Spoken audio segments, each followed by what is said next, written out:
It's 5:47 p.m. You've spent the last 30 minutes steaming sweet potatoes, cutting blueberries into perfect quarters, preparing the salmon exactly how the pediatrician recommended.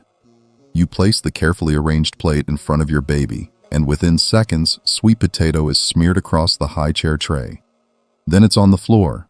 Then the blueberries follow. And the salmon? Your dog is eating it before you can even react. You've tried everything. You've read that throwing food is developmentally appropriate exploration. You've tried the suction bowls that don't actually suction.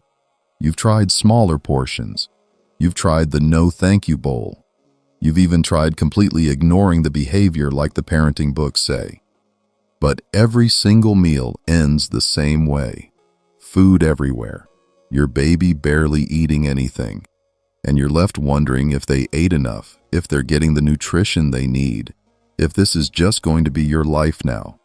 The moment I felt completely defeated from the food throwing was when my wife pulled me aside and said, "Do you want to go to the nutritionist, check what's wrong?"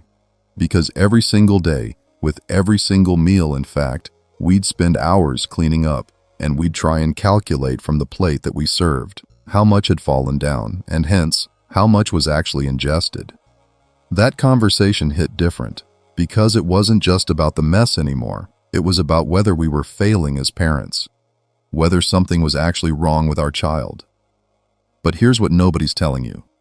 Your baby isn't throwing food because they're exploring gravity. They're not doing it to test boundaries or get your attention. They're doing it because they're trying to tell you something, and you're missing the cue. Not because you're a bad parent, not because you're doing anything wrong, but because nobody's taught you what to actually look for. And tonight, that changes.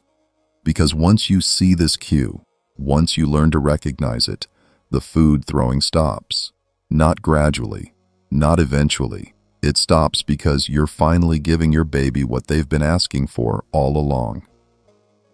Before we get into the science behind this, if your baby is throwing food at every meal and you're exhausted from cleaning pureed vegetables off your walls, hit the like button and subscribe for more research-backed feeding advice. Drop. I'm so tired in the comments if you're spending more time cleaning up food than your baby spends eating it. Let's talk about what's really going on. I see you. I see the mom who's Googling, "Why does my baby throw food at midnight while meal prepping for tomorrow?" I see you trying to follow the feeding schedules and the nutrition guidelines and making sure every meal has protein and carbs and vegetables and healthy fats. I see you scrolling through Instagram watching other babies eat beautifully while yours launches meatballs across the room like tiny cannonballs. You've been to the pediatrician. They've told you it's normal. You've read the feeding therapist blogs. They've said to stay calm and neutral. You've joined the Facebook groups where everyone shares their wins, and you feel like you're the only one whose baby treats every meal like a food fight. And you've tried all their suggestions, the smaller portions, the different textures, the family-style meals, the earlier dinner times, the later dinner times, the distraction-free environment. But nothing's working.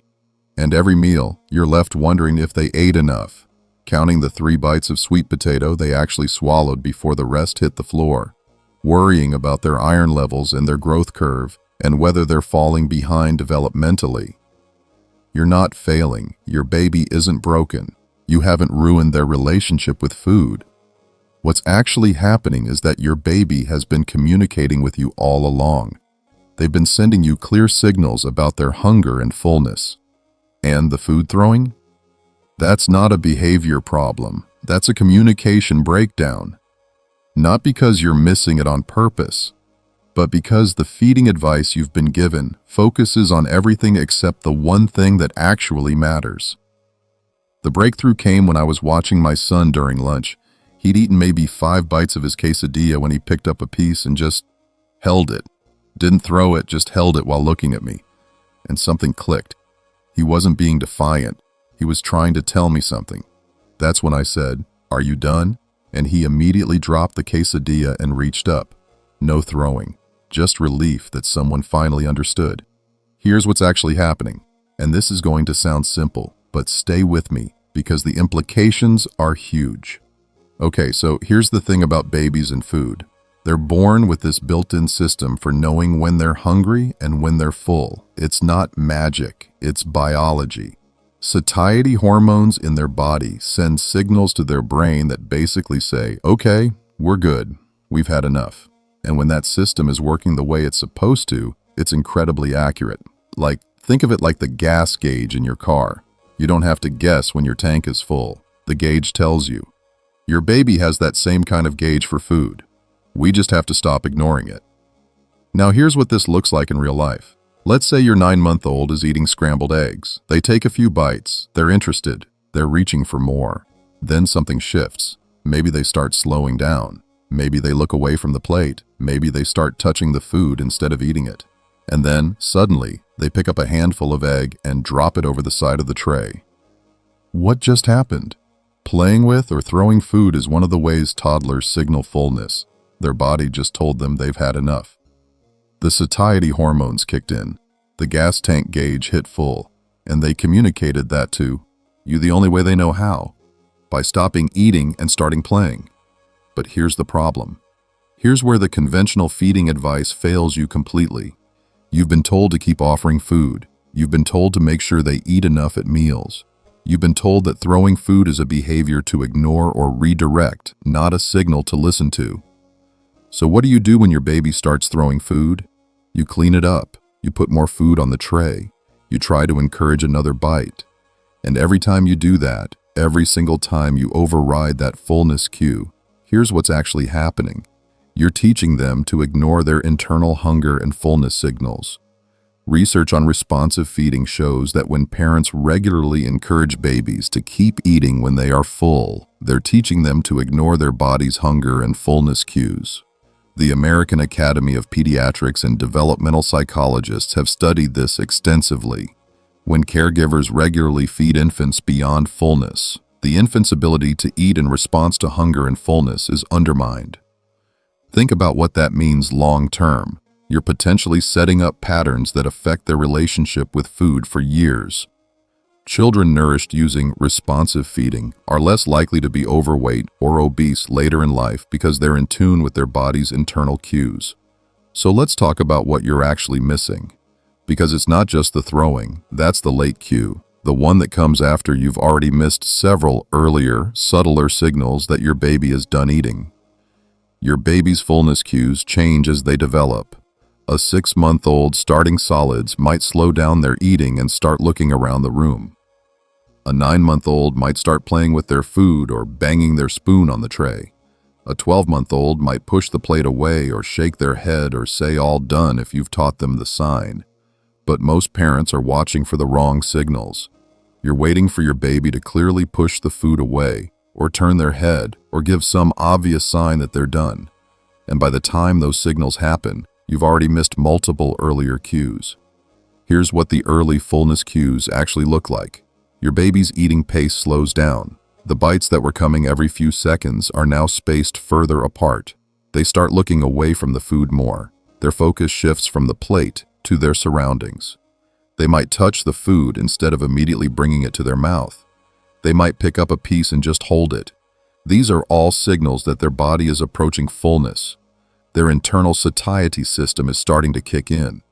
And if you honor those signals, if you start wrapping up the meal at that point, the food throwing doesn't happen because you've responded to the communication before your baby had to escalate it. But here's what most parents do instead.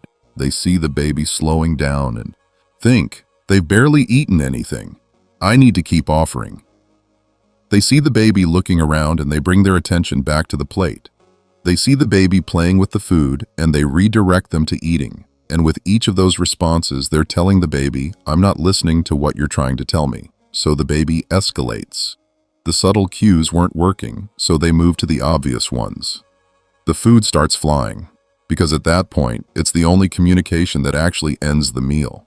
Now let me show you what this looks like when you get it right. Picture this. Your 10-month-old is eating dinner. They've had several bites of pasta, some avocado, a few pieces of chicken. You're watching them carefully, not hovering, not pressuring, just observing. And you notice they take a bite of pasta, then they set down the next piece instead of eating it. They look over at you. They pick up the avocado and squish it between their fingers instead of bringing it to their mouth. And right there, in that moment, you recognize what's happening. They're telling you they're approaching fullness. So instead of redirecting them back to eating, you say, "Looks like you're getting full. Are you all done?" And if they continue playing with the food, or they look away, or they don't reach for more, you trust that signal. You take off their bib, you wipe their hands, you let them down from the high chair. The meal is over. And you know what didn't happen? The food throwing. Because you responded to the early cue. So, let's get practical. Here's exactly what I want you to do starting tonight. First, change what you're watching for. Stop waiting for your baby to clearly signal they're done. Start watching for the moment their eating slows down or their focus shifts. That's your early warning system. That's the cue you've been missing. Second, start narrating what you're seeing. When you notice that shift, say it out loud. You're slowing down. Are you getting full? Or, you're looking around. Is your tummy full? This does two things. It helps you practice recognizing the cues, and it teaches your baby the language for what they're experiencing. Third, trust the signal. And I know this is terrifying. Because what if you're wrong? What if they're still hungry? What if you're ending the meal too soon? Here's what I need you to hear. You cannot mess this up by trusting your baby's fullness cues. Even if they've only eaten 3 bites. Even if the plate is still mostly full. Their body knows what it needs better than you do, better than any chart does. Say, "Okay, looks like you're done. Let's clean up." And end the meal. Trust the process. You're not going to starve your baby. You're teaching them to listen to their body. Fourth, watch what happens over the next few days. When babies are allowed to stop eating when they signal fullness, they actually start eating more consistently at other meals. Their appetite naturally balances out. They might eat less at dinner, but more at breakfast.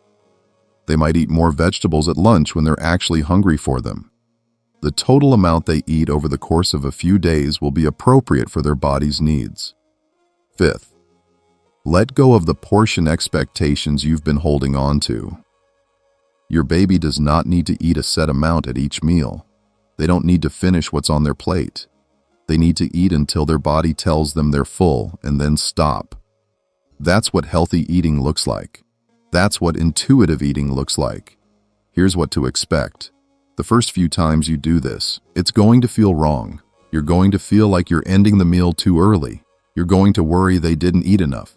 That's normal. That's years of being told to make sure babies eat enough at meals, overriding your trust in their natural hunger and fullness system. But push through that discomfort, because within a few days you're going to see something amazing happen. The food throwing is going to decrease dramatically, because you're finally listening to what your baby's been trying to tell you all along. And something else is going to happen too.